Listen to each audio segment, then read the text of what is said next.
Hi hello welcome back. ನೀವು ನೋಡ್ತಾ ಇದ್ದೀರಾ ಸಂಗೀತಾಳ ಮನೆ ಪಾಠ ಯೂಟ್ಯೂಬ್ ಚಾನಲ್.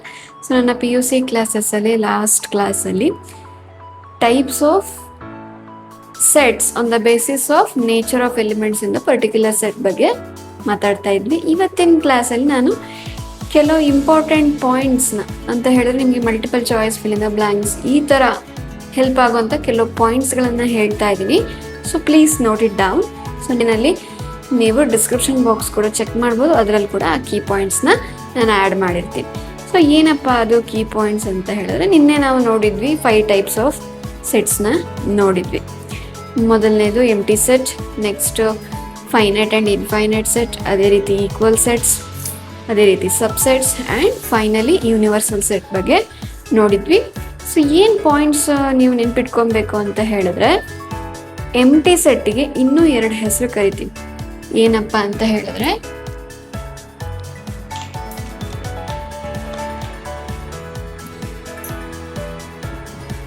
ನಲ್ ಸೆಟ್ ಆರ್ ವಾಯ್ಡ್ ಸೆಟ್,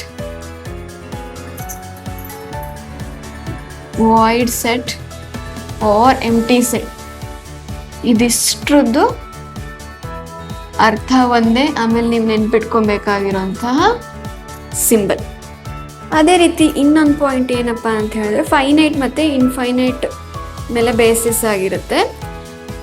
ಏನಪ್ಪ ಪಾಯಿಂಟ್ ಅಂತ ಹೇಳಿದ್ರೆ, ನೀವು ನೆನ್ಪಿಟ್ಕೋಬೇಕಾಗಿದ್ದು ಅಂತ ಹೇಳಿದ್ರೆ, ನಾನು ಎಲಿಮೆಂಟ್ಸ್ ನೇಚರ್ ಮೇಲೆ ಈ ಟೈಪ್ಸನ್ನು ನೋಡಿದ್ದೀವಿ. ಹಿಂದೆ ನಾವೇನು ನೋಡಿದ್ವಿ, ಮೆಥಡ್ ಆಫ್ ರೈಟಿಂಗ್ ಸೆಟ್ಸ್, ಹೇಗೆ ಸೆಟ್ನ ಬರಿತೀವಿ ಅದ್ರ ಮೇಲೆ ಬೇಸಿಸ್ ಆಗಿ 2 ಟೈಪ್ಸ್ ನೋಡಿದ್ವಲ್ವ. ಅದಕ್ಕೂ ಫೈನೈಟಿಗೂ ಇನ್ಫೈನೈಟಿಗೂ ರಿಲೇಷನ್ಶಿಪ್ ಇದೆ. ಹೇಗೆ ಅಂತ ಹೇಳಿದ್ರೆ, ನಾವು ಇನ್ಫೈನೈಟನ್ನು ರೋಸ್ಟರ್ ಫಾರ್ಮಲ್ಲಿ ಬರೆಯೋಕ್ಕೆ ಸಾಧ್ಯ ಇಲ್ಲ. ಓಕೆ, ಸೊ ಬರೆಯೋಕ್ಕೆ ಸಾಧ್ಯ ಇಲ್ಲ ಅಂತ ಹೇಳಿದ್ರೆ ಏನರ್ಥ? ಸೊ ನಾವು ಯೂಶ್ವಲಿ ಈ ಥರ ರೆಪ್ರೆಸೆಂಟ್ ಮಾಡ್ತೀವಿ. ನಿಮ್ಗೆ ಇದನ್ನು ನೋಡಿದ ತಕ್ಷಣವೇ ಗೊತ್ತಾಗೋಗುತ್ತೆ, this is set of natural numbers. ಇದು ಇನ್ಫೈನೈಟ್ ಸೆಟ್ ಅಂತಾನು ನಿಮ್ಗೆ ಅರ್ಥ ಆಗುತ್ತೆ ಈ ಥರ ಸೋನ್ ಕೊಟ್ಟಾಗ. ಕೆಲವುದಿದೆ ಸೆಟ್ ಆಫ್ ರಿಯಲ್ ನಂಬರ್ಸ್, ನೀವು ಎಲ್ಲಿಂದ ಸ್ಟಾರ್ಟ್ ಮಾಡಬೇಕು ಅಂತಲೇ ಗೊತ್ತಾಗಲ್ಲ, ಯಾಕೆ ಅಂತ ಹೇಳಿದ್ರೆ ಅಷ್ಟು ದೊಡ್ಡದಿದೆ. ಸೊ ಇಂಥ ಕೇಸಲ್ಲಿ ಇನ್ಫೈನೈಟ್ ಸೆಟ್ಟನ್ನು ರೋಸ್ಟರ್ ಫಾರ್ಮಲ್ಲಿ ಬರೆಯೋಕ್ಕೆ ಸಾಧ್ಯನೇ ಇಲ್ಲ. ಸೊ ನೀವು ಸೆಟ್ ಬಿಲ್ಡರ್ ಫಾರ್ಮಲ್ಲೇ ಬರಿಬೇಕಾಗತ್ತೆ. ಓಕೆ, ನಾ ಹೇಳ್ದಾಗೆ ಒಂದು ಸೆಟ್ಟಲ್ಲಿ ಸೇಮ್ ಎಲಿಮೆಂಟ್ಸ್ ಟ್ವೈಸ್ ರಿಪೀಟ್ ಆಗೋ ಹಾಗಿಲ್ಲ. ಓಕೆ, ರಿಪೀಟ್ ಆದ್ರೂ ನಾವು ಅದನ್ನು ಸ್ಕಿಪ್ ಮಾಡಿ ತೆಗೆದು ಒಂದೇ ಸರಿ ಬರಿಬೇಕಾಗತ್ತೆ. ಯಾಕಂತ ಹೇಳಿದ್ರೆ ನಾವು ಇಲ್ಲೇನು ಟ್ಯಾಲಿ ಮಾಡ್ತಾ ಇಲ್ಲ, ಎಷ್ಟು ಸತಿ ಇದೆಯೋ ಅಷ್ಟು ಸತಿ ಬರ್ಕೊಳ್ಳೋದಕ್ಕೆ.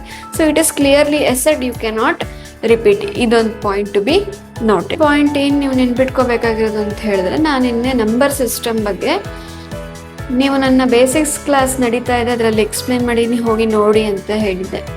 ಸೊ ನೀವು ಅದರಲ್ಲಿ ಹೋಗಿ ನೋಡಿದ್ರೆ ನಿಮ್ಗೆ ಗೊತ್ತಾಗುತ್ತೆ ಯಾವುದ್ರ ಸಬ್ಸೆಟ್ ಯಾವುದು ಅಂತ.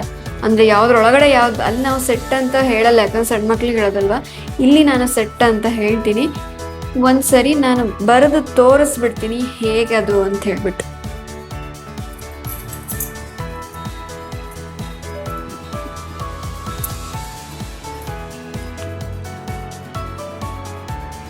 ಸೊ ಇಲ್ಲಿ ಒಳಗಡೆ ನ್ಯಾಚುರಲ್ ನಂಬರ್ಸ್, ಇದು ಹೋಲ್ ನಂಬರ್ಸ್, ಇದು ಇಂಟೀಜರ್ಸ್,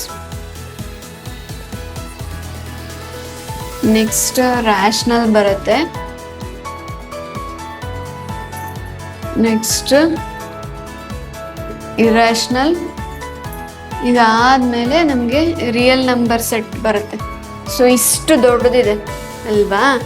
ಸೊ ಇಲ್ಲೇನು ಅಂತ ಹೇಳಿದ್ರೆ ನಾವು ಉಲ್ಟಾ ಬರ್ಕೊತ ಹೋಗ್ತೀನಿ.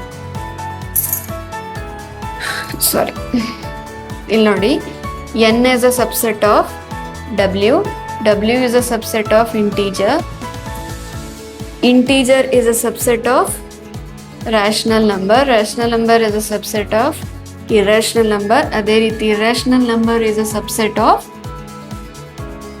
Real numbers. ಹೀಗೆ ಇಲ್ಲಿ ನೋಡ್ತಾ ಇದ್ರೆ ನಿಮ್ಗೆ ಗೊತ್ತಾಗುತ್ತೆ ಆರ್ ಅನ್ನೋದು ಎಷ್ಟು ಬಿಗ್ ಸೆಟ್ ಅಂತ ಹೇಳಿಬಿಟ್ಟು.